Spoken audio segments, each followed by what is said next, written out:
Il y a quelque chose à prouver, une route à tracer, une tradition à établir.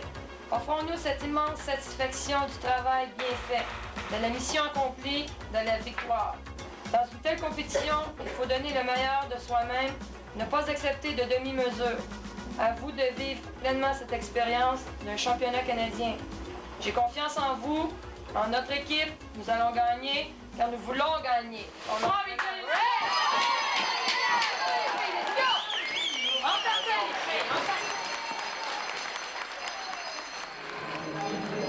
De simple loisir qu'il était auparavant, le hockey féminin est maintenant rendu un sport compétitif. Le championnat canadien, qui existe depuis 6 ans, en est la preuve indéniable. Le hockey féminin vise continuellement à se dépasser, mais ce n'est pas chose facile. Encore de nos jours, la pratique de notre sport national par la gente féminine est sujet à des propos sexistes.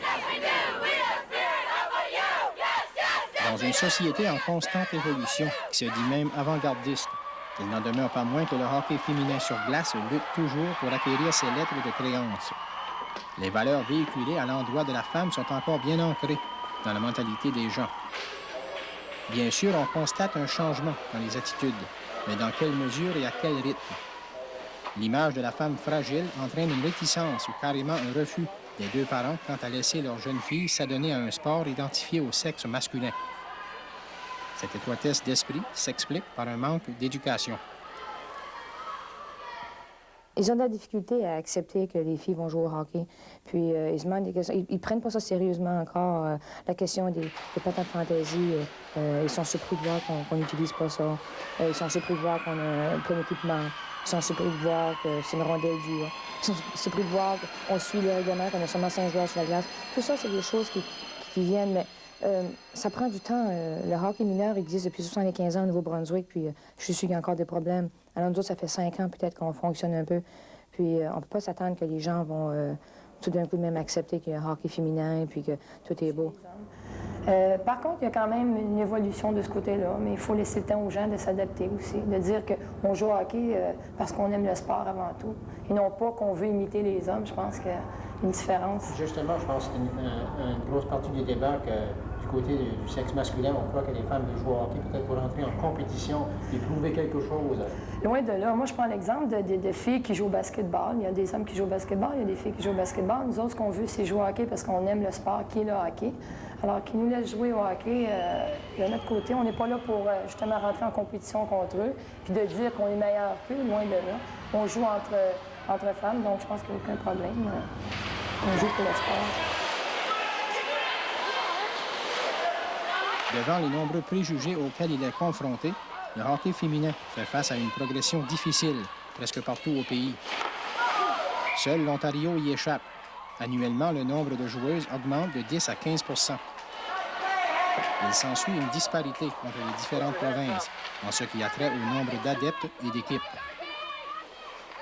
Bénéficiant d'une association provinciale depuis 11 ans, l'Ontario compte présentement 287 équipes, où l'on retrouve environ 4300 hockeyeuses.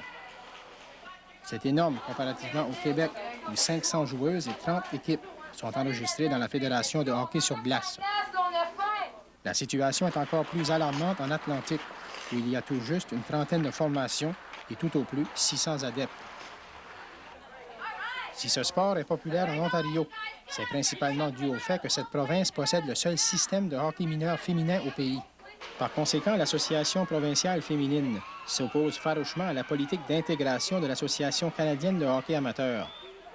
Cette politique stipule que dans toutes les catégories d'âge du hockey mineur, les filles peuvent jouer avec les garçons où il n'y a pas d'équipe de leur sexe. Où le hockey féminin n'a pas de structure bien définie, l'intégration est soit un échec ou soit une solution de deuxième ordre. J'ai vu le dernier statistique concernant le nombre de joueuses intégrées et ça fait quand même au-dessus de 8 ans que l'intégration existe et ça ne fonctionne pas du tout. Et face à ça, ça va de soi qu'on a intérêt à faire, dans les régions où on en fait la demande, à former un système de hockey mineur féminin. Quelles sont les raisons qui expliquent peut-être que l'intégration ne fonctionne pas, là? Le hockey représente toujours un espèce de symbole d'un sport que les femmes ne devraient pas pratiquer parce que c'est pas fait pour les femmes et tout ça. Et je pense que pour vouloir jouer au hockey, ça demande quand même beaucoup de volonté, et pour des jeunes surtout. Les parents ont des réserves là-dessus, notamment. Et s'il faut en plus jouer avec des garçons, bien là, c'est un problème. Et c'est un peu comme ça que c'est ressenti. Moi, ça qui me préoccupe, c'est peut-être pas d'avoir une association de hockey mineur au niveau des filles. C'est de pouvoir donner une chance aux équipes de filles et puis aux filles qui veulent jouer, de jouer.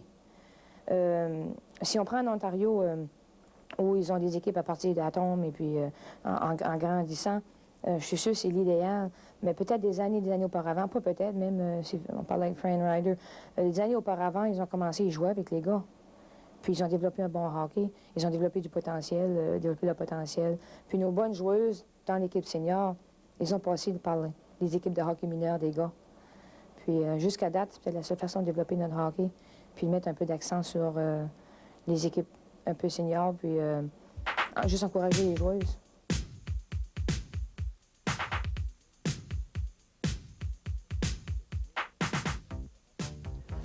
Depuis mai 1982, le hockey féminin possède son organisme au sein de l'Association canadienne de hockey amateur. Il s'agit du Conseil féminin qui regroupe une représentante de chacune des provinces et une directrice. En 1984, ce Conseil féminin entreprenait un plan quadriennal pour attirer une plus grande clientèle et également développer des entraîneurs, des arbitres et des administratrices. Ce plan quadriennal connaît très peu de succès jusqu'à présent, si l'on se réfère au 6e championnat canadien présenté à Riverview au Nouveau-Brunswick. Les hommes étaient à la barre de toutes les équipes et il en était de même quant à l'arbitrage. Seule une femme a fait acte de présence à titre de juge de ligne dans quelques matchs. La directrice du conseil féminin, Beverly Gaydar, du Manitoba, voit difficilement une province où il y a à peine une centaine de joueuses s'attarder à développer des entraîneurs et des arbitres, encore moins embaucher des administratrices. Selon elle, il faut consacrer tous ses efforts à faire la promotion de ce sport pour qu'il soit solidement implanté partout au pays. La tâche est énorme, car d'après plusieurs, il y a un obstacle majeur, la ringuette. Discipline extrêmement populaire en Ontario, au Québec et au Manitoba, la ringuette tente continuellement de dénicher de nouveaux adeptes. La ringuette est très populaire au Québec. C'est sûr que ça nous fait beaucoup de tort parce que pour nous autres, hockey féminin, on n'a pas la relève encore présentement. Les jeunes filles commencent avec la ringuette, mais souvent, aussitôt qu'elles ont touché au hockey féminin, elles délaissent souvent la ringuette pour le hockey féminin. Est-ce qu'il n'y a pas une façon de contrer, disons, cette participation des jeunes filles vers la ringuette et les emmener du côté du hockey féminin? Disons, pour répondre à ça, je pense qu'il faudrait avoir beaucoup plus de bénévoles du côté du hockey féminin. À ce moment-là, on pourrait aller chercher beaucoup plus les jeunes filles. Un autre élément pourrait aider à accroître l'intérêt à la grandeur du pays. Certaines universités américaines, entre autres Northeastern, Providence et New Hampshire, déjà reconnues pour fournir à chaque année des joueurs à des formations de la Ligue nationale, ont une équipe féminine de hockey. Ces institutions recherchent constamment les meilleurs éléments disponibles et font du recrutement au Canada. Elles accordent des bourses alléchantes pouvant atteindre annuellement près de 10 000 $. Il existe également un certain nombre d'équipes universitaires au Canada. Toutefois, rares sont celles qui octroient des sommes d'argent aussi élevées que leurs homologues du Sud. Quoi qu'il en soit, les jeunes filles voient aujourd'hui s'offrir à eux l'opportunité de vivre pleinement le rêve que plusieurs ont caressé par le passé. L'une des meilleures joueuses à l'heure actuelle, France Saint-Louis du Carleton de Montréal, appartient à ce dernier groupe. Disons que oui, parce que justement, durant le tournoi, durant la fin de semaine, il y avait une université qui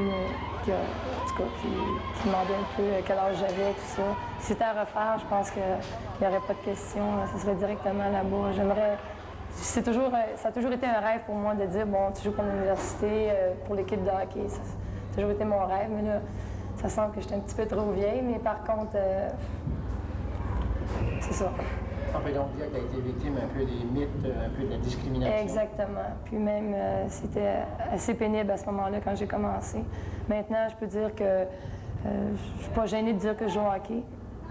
Peut-être qu'il y a 8 ans, 9 ans, là, pas grand monde qui savait que je jouais au hockey, justement parce que les gens ne savaient pas trop là, ce que c'était le hockey féminin. Puis tout de suite, quand tu disais que tu jouais au hockey féminin, tu passais dans la catégorie, là, bon, les gars manqués, tout ça. Puis quand tu es jeune, ça fait mal plus que d'autres choses.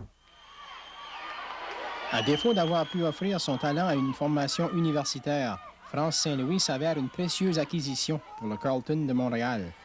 Elle est, et avec raison, la pierre angulaire de l'équipe. Excellente patineuse, elle possède les habiletés naturelles en plus d'avoir un sens du jeu hautement perfectionné. France et le Carleton ont atteint la finale consolation de ce 6e championnat canadien. Leurs adversaires étaient de taille, les Saskies de Lloydminster en Saskatchewan.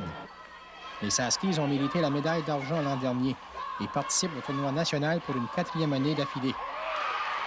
Après un premier vin qui se termine à égalité 1-1, France Saint-Louis, qui d'autre, prend les choses en main. Elle enfile 2 buts dans les 3 premières minutes du deuxième tiers-temps, à la grande joie de ses coéquipières, qui cherchent à répéter leur exploit il y a 2 ans à Summerside, à l'île du Prince-Édouard, récolter la médaille de bronze. Cependant, par la suite, Cindy Simon fait oublier la performance de France Saint-Louis. Meilleure joueuse offensive au terme de la ronde préliminaire, Simon réduit l'écart à 1 but avant la fin de la période. Puis, la numéro 18 émerveille la foule en inscrivant 3 buts en moins de 4 minutes au dernier engagement.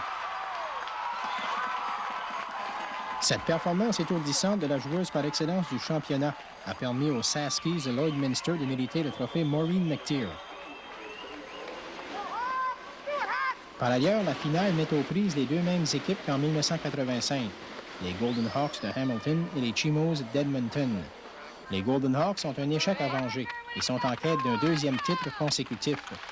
Elles représentent l'Ontario depuis 4 ans et ont à leur palmarès un championnat, une 2e et une 3e position.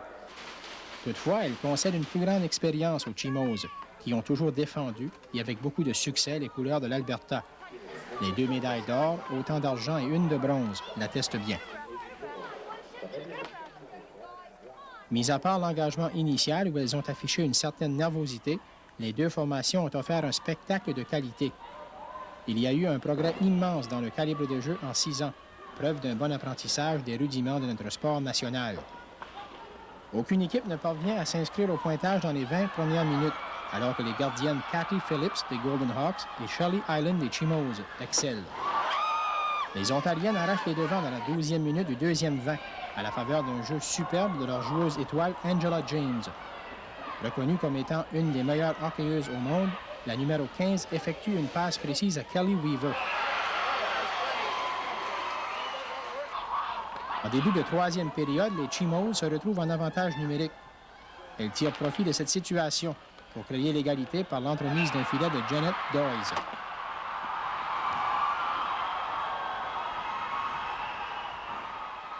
Deux minutes plus tard, leur joueuse vedette, la défenseur Dawn Maguire, alimente Bette Davis dans l'enclave et l'Alberta s'empare de l'avance 2-1.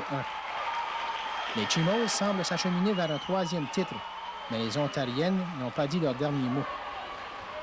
La chance leur sourit avec moins de 2 minutes à jouer. Elles obtiennent une échappée à 3 contre 1 qui se termine par le 2e but de Kelly Weaver.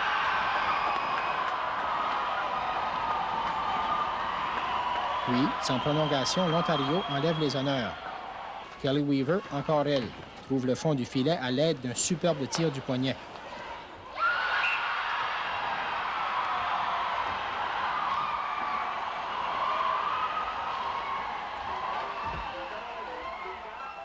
L'Ontario mérite donc la Coupe Abby Hoffman pour une 4e fois.